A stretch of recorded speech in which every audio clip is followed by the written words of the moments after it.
안녕하세요, 저스티스입니다. 기원전 1세기 무적의 군단 로마는 카이사르를 앞세워 갈리아를 정복하며 유럽의 지배자로 전성기를 달리고 있었습니다. 반면 게르만족은 게르마니아에 산발적으로 흩어져 존재했기 때문에 로마에 대항하기가 매우 힘들었습니다. 하지만 로마는 의외로 게르만족에게 토이토브루크 숲의 전투에서 결정적인 패배를 당하며 라인강을 국경으로 받아들이게 됩니다. 이것은 마치 무적의 몽골 제국이 맘루크 노예 군단에게 패배해서 더 이상 서쪽으로 진출하지 못한 것처럼 충격적인 패배였는데요. 과연 어떻게 무적의 로마가 야만족이라 치부하던 게르만족에게 패배한 것인지 살펴보도록 하겠습니다. 여러분, 오늘도 좋아요 꾹 누르면서 시작하도록 하겠습니다.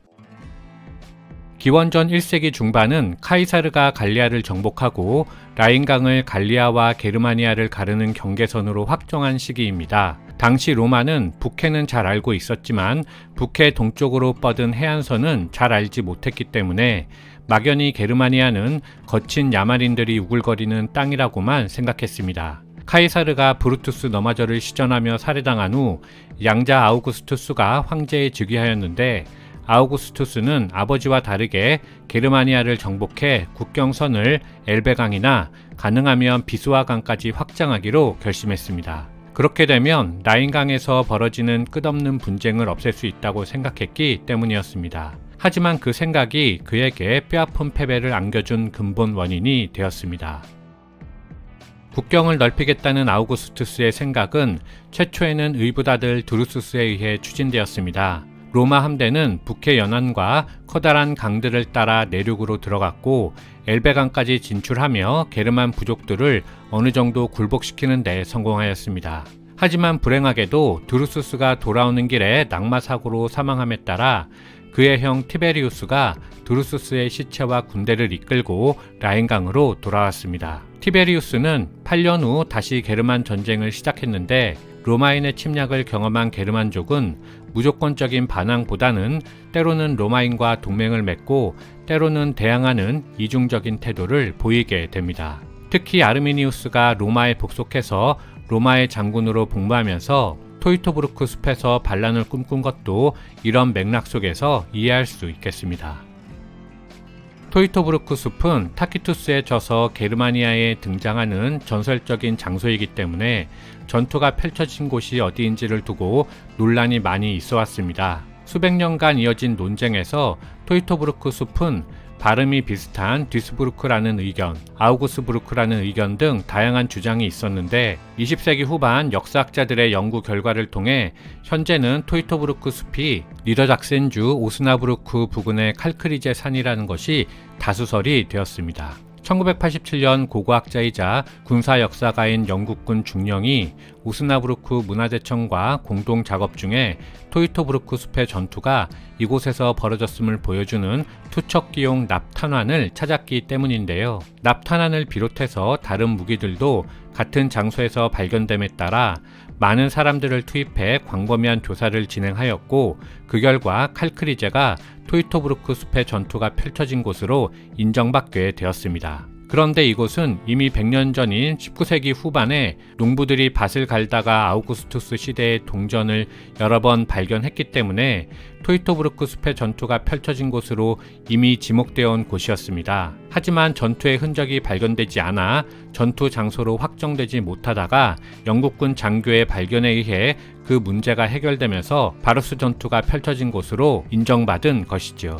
이후 칼크리제 산 일대에서 본격적인 발굴을 통해 수백 개의 동전들과 수많은 군사 장비들이 상당히 넓은 지역을 통해 발견되면서 바루스 전투가 펼쳐진 곳으로 공인되었습니다. 그런데 칼크리제에서의 발굴 성과로 인하여 이곳에서 로마와 게르만족 간의 큰 전투가 있었음은 확인할 수 있지만 그것이 과연 토이토브루크 숲의 전투였는지는 확신할 수 없다는 반론도 있다는 점 같이 언급하고 넘어가도록 하겠습니다. 제가 읽은 책에서는 발굴 작업은 아직 완결되지 않았고 앞으로도 계속될 것이라고 합니다.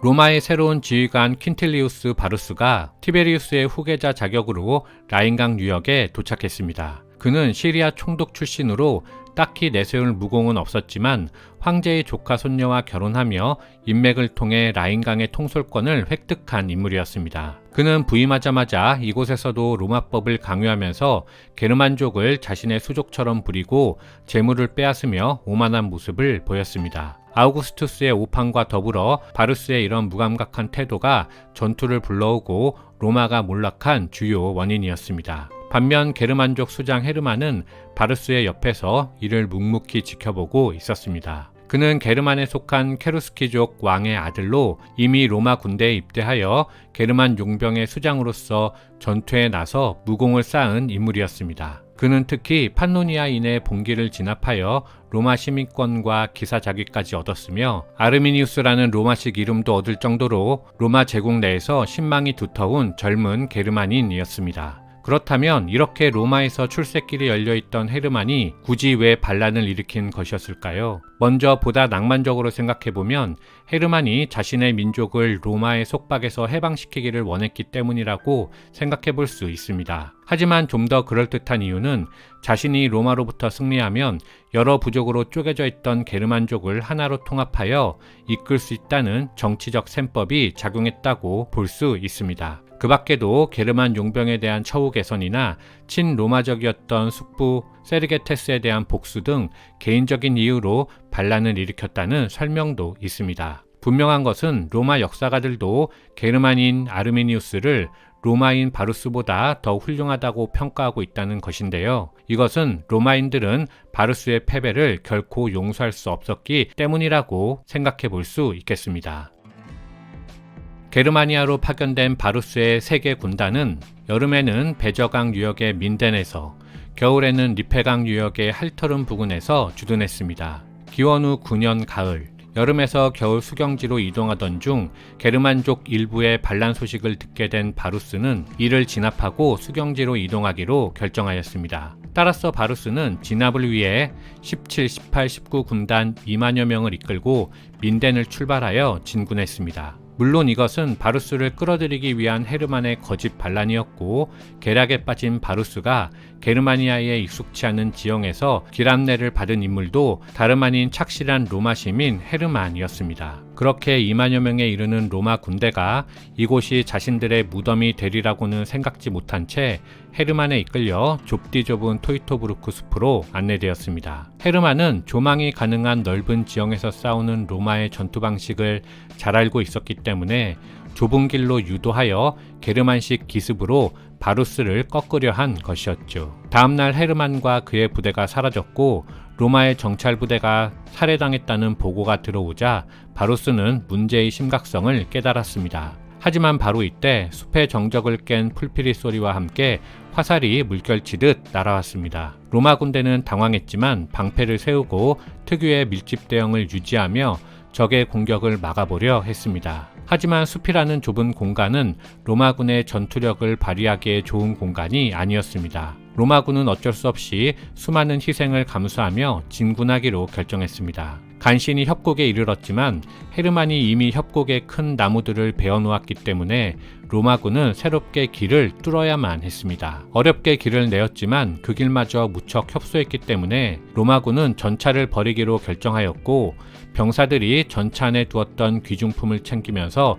대형이 무너졌습니다. 이때를 놓치지 않고 헤르만은 총공격을 지시했고, 용감한 게르만 전사들이 로마군에 뛰어들자 로마군은 토이토브루크 숲에서 처참하게 패배하였고 바루스는 자살하였습니다. 2만여 병사 중에서 살아남은 이는 약 100여 명 뿐이었고, 그나마 살아남은 사람들은 모두 다 게르만족의 노예가 되었습니다. 숲으로 난 길목마다 로마 병사들의 잘린 머리가 매달렸습니다. 이 협곡은 오늘날에도 사륙의 협곡 또는 백골의 길이라는 무서운 표지판이 세워져 있다고 합니다. 이내 전투에 참패했다는 소식이 로마 궁정에 전해졌고, 아우구스투스는 바루스여 내 군대를 돌려다오라는 역사에 남은 유명한 말을 남기게 되지요. 참고로 위에서 말씀드린 토이토브루크 숲의 전투는 제가 읽은 책을 기준으로 말씀드린 것이고, 위키백과는 이렇게 설명하고 있습니다. 지금 보시는 그림이 위키백과에서 토이토브루크 숲의 전투를 설명하는 그림인데요. 조금 읽어보면 먼저 여기가 그 토이토브루크 숲길입니다. 그리고 로마의 군단, 세계 군단 17, 18, 19 군단이 약 2만 명 정도가 그 3.5km 정도로 늘어서서 이렇게 진군하고 있는 것이죠. 그리고 요 이제 맞은편 숲에 칼크리제 하이그라운드 이 숲에 그 7천에서 1만 명 정도의 게르만 전사들이 숲에 숨어 있다가 이제 공격하게 되는 것이죠. 그러면서 전투를 치르면서 이렇게 진행을 하게 되는 것이고, 이쪽에는 이제 그 방벽이 세워져 있었던 겁니다. 게르만 부족들에 의해서, 게르만 전사들에서 이렇게 방벽이 세워져 있었고, 요 뒤에서 이제 게르만 전사들이 이 방벽 뒤에서 공격을 하게 되는 것이죠. 그런데 이 방벽이 사실은 게르만족이 세운 게 아니라 로마가 세운 방벽이다라는 그 주장도 있다는 점 같이 말씀드리고요. 그리고 이쪽에도 숲속에 게르만 전사 5천에서 7천 명이 숨겨져 있었다, 이렇게 설명을 하고, 그리고 많은 그 로마 병사들이 그 전쟁 중에 그 북쪽으로 도망쳐서 요 늪지대로 도망쳤지만 가서 죽었다, 이렇게 표현하고 있는 것이고요. 그리고 원래 이제 로마가 가려던 길은 이쪽이었죠. 이렇게 가려고 했었는데 게르만족에 의해서 이쪽으로 끌려 들어와서 여기서 이제 최후로 디펜스를 하려다가 실패하고 이제 끝나게 되는, 이렇게 위키백과는 토이토브루크 숲의 전투를 설명하고 있다, 이렇게 말씀드리고 넘어가도록 하겠습니다.